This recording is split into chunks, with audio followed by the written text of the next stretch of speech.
ஒரு பெண் குழந்தை மாட்டேன் மாட்டேன் வெளியே வர மாட்டேன் என்று சொன்னபோது கூட அப்போது உங்களுக்கு காதலன் இருக்கிறார்களா?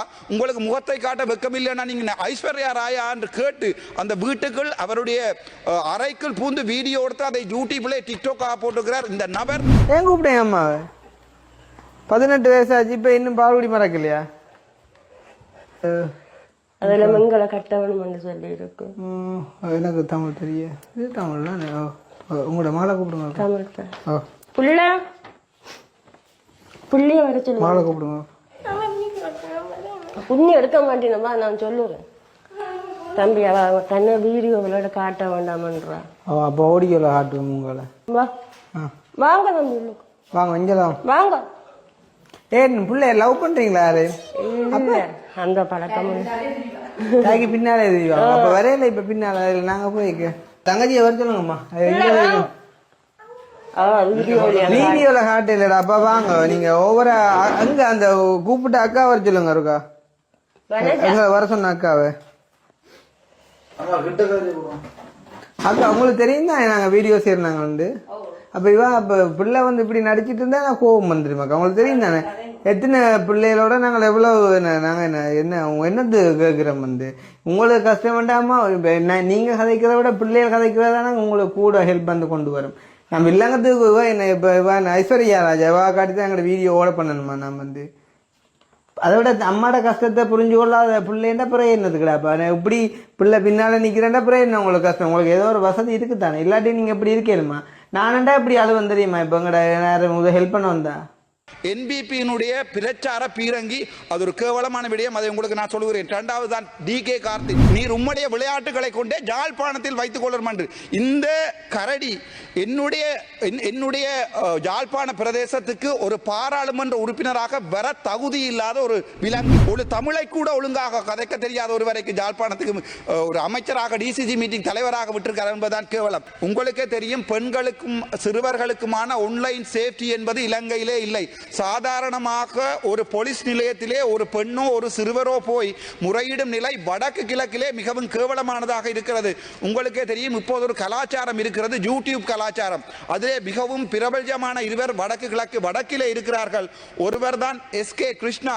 அவர் ஆரென்றால் எங்களுடைய NBP ஆண்டினால் யாழ்ப்பாணத்திலே எங்களுடைய தேசிய தினத்தை கொண்டாடுவதற்காக களமிறக்கப்பட்டவர் தான் இந்த SK கிருஷ்ணா. அவர் இரவு வேளைகளிலே பெண்களுடைய வீடுகளிலே போய் ஒரு பெண் குழந்தை மாட்டேன் மாட்டேன் வெளியே வர மாட்டேன் என்று சொன்னபோது கூட அப்போது உங்களுக்கு காதலன் இருக்கிறார்களா?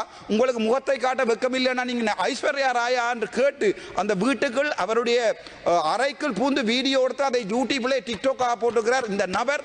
என்பிபியினுடைய பிரச்சார பீரங்கி அது ஒரு கேவலமான விடயம். அதை உங்களுக்கு நான் சொல்லுகிறேன். இரண்டாவது தான் DK கார்த்திக், உங்களோட கிளீன் ஸ்ரீலங்கா என்று சொல்லப்படுகின்ற வடக்கினுடைய திட்டத்தை மிகவும் பிரபல்யமாக கொண்டு செல்வது இந்த DK கார்த்திக். இவர் சம்பந்தமான மிகப்பெரிய ஊழல்கள் வந்திருக்கிறது. ஆனால் எங்களுடைய அமைச்சர் அது சம்பந்தமாக நான் எழுத்திலே தருகிறேன், நீங்கள் அது சம்பந்தமான நடவடிக்கை எடுத்துக்கொள்ளுங்கள். ஏனென்றால் வடக்கு கிழக்கு போரால் பாதிக்கப்பட்ட பிரதேசம், அங்கே ஏழ்மையான குடும்பங்கள் எவ்வளவு இருக்கிறது. இன்றைய தினம் முல்லைத்தீவை எடுத்து பார்த்தீர்கள் என்றால் வட்டுவாகல் பாலத்திலேயோ எத்தனையோ ஆயிரம் பெண்கள். எங்களை பொறுத்த வரைக்கும் தெரியும், பெண்கள் என்று நாங்கள் கதைக்கும் போது இந்த நாட்டிலே யார் ஞாபகம் வருகிறார்கள் என்றால் வடக்கில் கிழக்கில் பிறந்த பெண்களும் எங்கள் தேயிலை கொழுந்து பறிக்கும் எங்கள் தெய்வங்களும். ஆனால் நாங்கள் இதுவரைக்குமே நான் அது சம்பந்தமாக கதைக்கிறேன். இதுவரைக்கும் வடக்கு கிழக்கில் உள்ள பெண் தலைமைத்துவ குடும்பங்கள் சம்பந்தமாக எந்த நடவடிக்கையும் எடுத்ததில்லை. எங்களுடைய அம்மணி அமைச்சர் அவர்கள் இருக்கிறார். நீங்களும் ஒரு பெண், தயவு செய்து நீங்கள் முக்கியமாக பார்க்க வேண்டும்.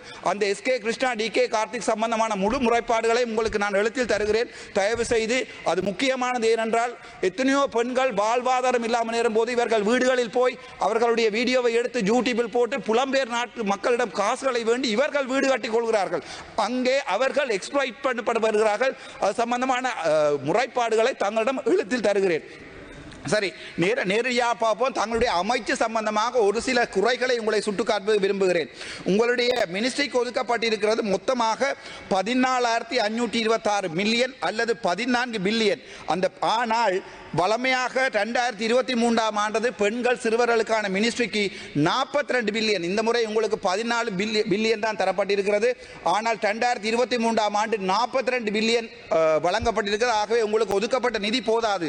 ஆனால் அதே அதே நேரம் பார்த்தீங்கன்னா தெரியும் அந்த நிதியிலே ஒதுக்கப்பட்ட நிதியிலே உங்களுடைய மினிஸ்ட்ரி செலவுகளுக்காக 2025ஆம் ஆண்டு எடுக்கப்பட்டது வந்து 2023ஆம் ஆண்டு எடுக்கப்பட்டது 0.14. 2024 உங்களுடைய மொத்த செலவீதத்தில் மினிஸ்ட்ரிக்கு எடுக்கப்பட்டது 0.43. ஆனால் நீங்கள் இந்த வருடம் உங்களுடைய மினிஸ்ட்ரிக்கு 0.6 வீதத்தை எடுத்திருக்கிறீர்கள். அந்த எடுக்கப்பட்ட பணத்தில் தயவு செய்து வடக்கு கிழக்குக்கும் மற்றும் எங்கள் கொழுந்து வரைக்கும் உங்கள் சமூகம் சம்பந்தமான பெண்களுக்கும் ஏதாவது ஒரு விடயத்தை செய்யுமாறு ஆழமான அன்புடன் வேண்டிக் கொள்கிறேன். அடுத்ததாக பார்ப்போம், உங்களுடைய எக்ஸ்பெண்டிச்சரை பற்றி பார்ப்போம். அந்த உங்களுடைய உமன் அஃபேர்ஸ் எக்ஸ்பெண்டிச்சரை பார்த்தால் 2025ஆம் ஆண்டு 2023ஆம் ஆண்டுடன் ஒப்பிடும்போது 2024ஆம் ஆண்டு உங்களுக்கு அனுமதிக்கப்பட்ட நிதி பயங்கர குறைவாக இருக்கிறது. நீங்கள் அதை கேபினெட்டில் கதைத்து எடுத்திருக்கணும். ஏனென்றால் பெண்கள் மற்றும் சிறுவர்கள் சம்பந்தமான வளர்ச்சி என்பது மிகவும் முக்கியமாக அமைகிறது இந்த நாட்டுக்கு. சரி, அது தவிர இந்த நாட்டிலே முக்கியமாக ஒன்றை கதைக்கவும் எங்களுடைய ஃபைசர் முஸ்தபா அவர்கள் கூட கதைத்து விட்டு சென்றிருந்தார்கள். முஸ்லீம் சமூகம், உங்களுக்கே தெரியும், முஸ்லீம் சமூகம் என்றது ஒரு வித்தியாசமான, அவர்கள் தங்களுக்கே நிறைவான, தங்களுக்கே சார்பான ஒரு தனித்துவமான கலாச்சாரத்தை கொண்ட சமூகம். நாங்கள் இந்துக்களாகவும் தமிழர்களாக இருந்தும் முஸ்லீம்களுடன் ஒப்பிட முடியாது. அதே நேரம் சிங்களவர்களாக இருந்தாலும் முஸ்லீம்களுடன் ஒப்பிடாது. அவர்களுடைய கலாச்சாரம், அவர்களுடைய மொழி, அவர்களுடைய நடை என்பது 100% தனித்துவமானது. ஆனால் உங்களுடைய அரசாங்கத்திலே இன்று வரைக்கும் எந்த முஸ்லீம் அமைச்சருக்கும் நீங்கள் இடம் கொடுக்கவில்லை. இது மிகவும் கவலைக்குரிய விடயம். அது தவிர கிளீன் ஸ்ரீலங்கா என்று சொல்லப்படுகின்ற அந்த திட்டத்திலே எந்த தமிழனும் எந்த முஸ்லீமும் இதுவரைக்கும் நீங்கள் உள்ளடக்கவில்லை. இதை எது சொல்லுகிறது என்றால், அந்த ஓநாயை பார்த்து, அதாவது நனைகிற ஆட்டை பார்த்து ஓநாய் அழுதது போல் எங்களை பார்த்தும் அதே நேரம் கிழக்கும் வடக்கிலும் மற்றும் புத்தளத்தில் இருக்கிற முஸ்லிம்களை பற்றியும் இந்த அரசாங்கம் அழுகிறது. ஆனால் உங்களுடைய கண்கள் அளவில்லை. முதலை கண்ணீர். நீங்கள் அவர்கள் முஸ்லிம்கள் சம்பந்தமான எந்த ஒரு நடவடிக்கையும் இதுவரையும் எடுக்கவில்லை. ஃபைசர் முஸ்தபாவின் அவருடைய கதையை நான் மீண்டும் சுட்டிக்காட்ட விரும்புகிறேன். என்னென்றால், உங்களுக்கு தெரியும், முஸ்லீம் marriage and divorce act MMDA எனப்படுகிறது. 1951ஆம் ஆண்டு கொண்டு வரப்பட்டது. உங்களுக்கு நன்றாக தெரியும், உங்களிலே 159 பெரும்பான்மையான பாராளுமன்ற உறுப்பினர்கள் இருக்கிறீர்கள். நீங்கள் மாற்றப்பட வேண்டிய சட்டங்களில் முக்கியமானது, ஒரு பெண் தான் மனம் புரிவதா இல்லையா என்பதை தான் தீர்மானிக்க வேண்டும். தன் தந்தையோ தன்னுடைய தந்தையின் தந்தையோ தீர்மானிக்க முடியாது. ஆனால் இந்த MMDA ஆக்டின் படி 12 வயதோ அல்லது அதுக்கு குறைவான வயதுடைய ஒரு முஸ்லிம் பெண்மணியோ கூட தனது விருப்பம் இல்லாமல் தன் தாய் தந்தையால் ஒருவருக்கு மனம் செய்து வைக்கப்படலாம். ஆகவே அவற்றை நீங்கள் முற்றிலுமாக ஒரு சட்டம் மூலம் கொண்டு வந்து கட்டாயம் இதை நிவர்த்தி செய்ய வேண்டும் என்றது அவருடைய ஃபைசர் முஸ்தபாவினுடைய கோரிக்கை. அதே மாதிரி முஸ்லிம் மக்களுக்காக என்னுடைய கோரிக்கை. இரண்டாவது விடயம், முஸ்லிம்களுடைய ஹாதிர் சட்டங்களில் இருக்கிறது, ஒரு ஆண் டிவோர்ஸ் எடுக்க விரும்பினால் அவர் நேரடியாக நீதிமன்றத்துக்கு போவார். ஒரு நாளிலே டிவோர்ஸ் முடிந்துவிடும். ஆனால் ஒரு பெண் டிவோர்ஸ், முஸ்லிம் பெண் டிவோர்ஸ் எடுக்க வேண்டுமாக இருந்தால் அவள் எத்தனையோ நாட்கள் ஏறி இறங்க வேண்டியிருக்கும்.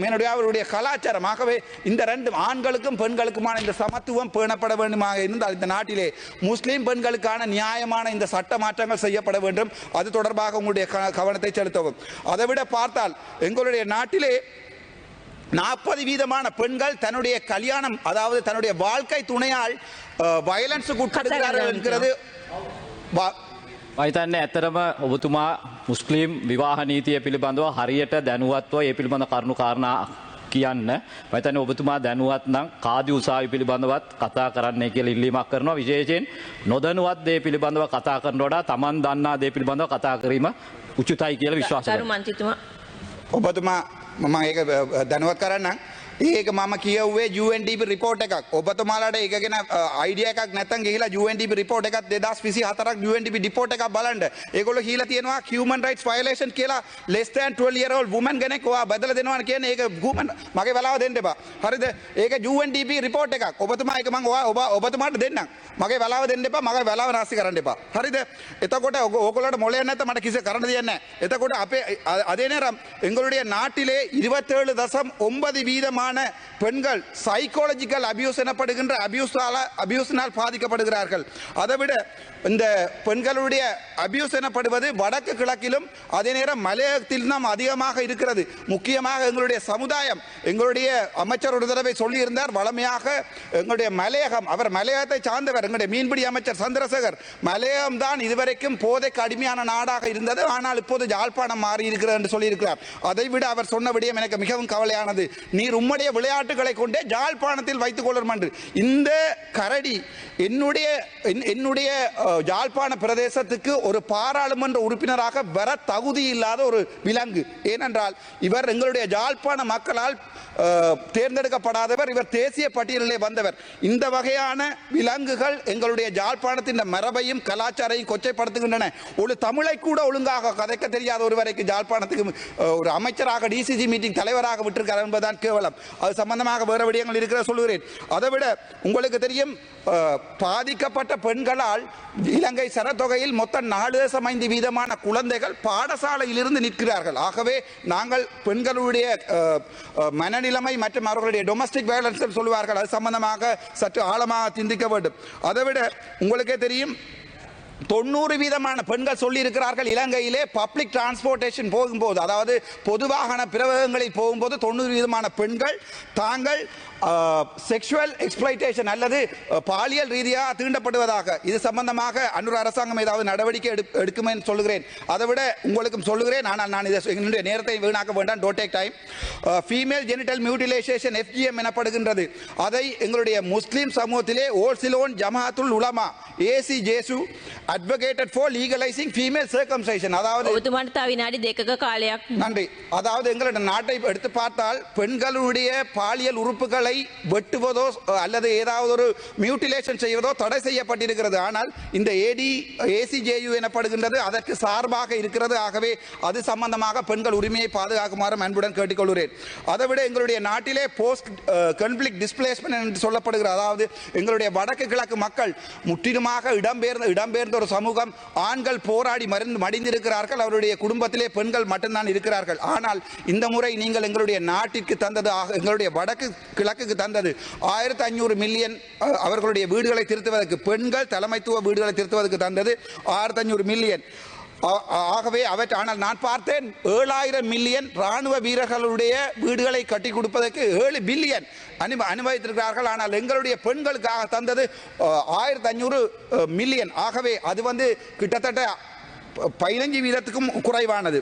அதை தவிர நான் உங்களுக்கு இன்னும் ஒன்றை சொல்ல விரும்புகிறேன். எங்களுடைய பெண்கள் எங்களுடைய நாட்டிலே ஒவ்வொரு 1000 பெண்களுக்கும், இளம் பெண்களுக்கும் 15 பெண்கள் 15 தொடக்கம் 19 வயசுக்கு உட்பட்ட தன்னுடைய அந்த இளமை பருவ டீனேஜ் பிரெக்னன்சி என்று சொல்வார்கள். 15 பெண்கள் 1000 பெண்களுக்கு 15 பெண்கள் டீனேஜ் பிரெக்னன்சியால் பாதிக்கப்படுகிறார்கள். ஆக உங்களுக்கு தெரியும், வடக்கு மாநிலத்திலே கிளிநொச்சி வைத்தியசாலையிலே நெதர்லாந்தினால் கட்டப்பட்ட உமன் எக்ஸலன்ஸ் சென்டர் என தெரிவிக்கப்படுகின்ற அந்த வைத்தியசாலை, பெண்கள் வைத்தியசாலை பிரிவு இன்று வரைக்கும் இயங்கவில்லை. அது சம்பந்தமாக சுகாதார அமைச்சருக்கு எந்த கரிசனையும் இல்லை. இதை பற்றி எனக்கு மிகவும் கவலையுடன் தெரிவித்துக் கொள்கிறேன். அதை விட நான் ஒன்றை சொல்ல விரும்புகிறேன். எங்களுடைய தேயிலை தோட்டத்திலே வாடுகின்ற அந்த பெண்களுடைய நாளாந்த சம்பளம் 1700 நீங்கள் வேண்டி கொடுப்பதாக சொல்லி இருக்கிறீர்கள். ஆனால் உங்களுக்கே தெரியும், ஒரு பெண் தன் குடும்பத்தையும் பார்த்து தன் பிள்ளைகளையும் பார்த்து அவள் அந்த குளிரிலே அட்டை கடியிலே தன் பிள்ளையை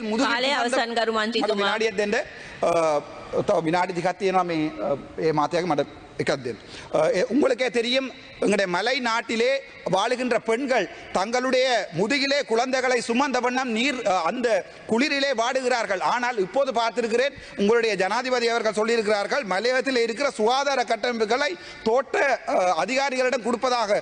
ஆகவே அது சம்பந்தமாக நான் மிகவும் கவலையிடுகிறேன். அந்த பெண்களுடைய அன்றாட வாழ்க்கை இலங்கையிலே அதிகுறைந்த போஷாக் உள்ள இடம் என்பது மலையகம் என்பது அம்மணிக்கு வடிவாக தெரியும். ஆகவே நான் அதை உங்களை சொல்ல தேவையில்லை. அது சம்பந்த நடவடிக்கை எடுப்பதற்கு உங்களுடன் ஆழமாக வேண்டிக் கொள்கிறேன். அது தவிர இன்னும் 3 விடயங்களை சொல்லி மற்ற தப்பறதை 3 விடயங்களை சொல்லி வைத்து நான் நிப்பாடுகிறேன் என்னுடைய உரையை. முதலாவது சிந்துஜா வழக்கு. சிந்துஜா எனப்படுகின்ற பெண்மணி மன்னாரிலே தான் தன் பிள்ளைக்கு பால் கொடுத்து கொண்டிருக்கும் போது வைத்தியசாலையிலே வைத்தியர்களுடைய புறக்கணிப்பால் பால் கொடுத்தபடி ரத்தத்தில் விழுந்து செத்தவள். அவளை பார்க்க போட எனக்கு தான் 5 நாட்கள் சிறை இருக்கிறது. ஆனால் அந்த சிந்துஜாவுக்கான நீதி இதுவரை கொடுக்கவில்லை. 2வது பெண்கள் குழந்தைகளை பற்றி கதைக்கிறோம். வைஷாலி எனப்படுகின்ற பெண்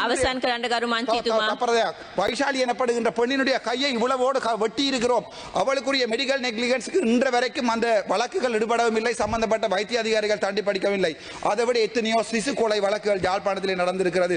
இதை தவிர இந்த மேஜர் பப்ளிக் இன்வெஸ்ட்மெண்ட் என்ற புத்தகத்திலே எவ்வளவோ கோளாறுகள் இருக்கிறது. முஸ்லீம் சமூகத்துக்கு ஏதாவது இருக்கிறதா என்று தேடி பார்த்தேன். வீதத்தை சொல்லுவோம் என்று ஒன்றுமே இல்லை. வடக்கு கிழக்கு சொல்வதற்கு எவ்வளவோ இருக்கிறது எழுதி கொண்டு வந்தேன். ஆனால் நேரம் இல்லை. என்ன என்றால் நீங்கள் உள்ளூராட்சி சபை தேர்தலுக்காகவும் அதே நேரம் எங்களுடைய மாகாண சபை தேர்தலுக்கான சின்ன பொய்கள் என்னிடம் தாராளமாக விகிதாத அடிப்படையில் நான் சொல்ல முடியும். ஆகவே தயவு செய்து இந்த வகையான வேலைகளை செய்யாமல் வடக்கு கிழக்கு மக்களையும் சற்று நீங்கள் பார்க்குமாறு அன்புடன் கேட்டுக்கொள்கிறேன். நன்றி, வணக்கம்.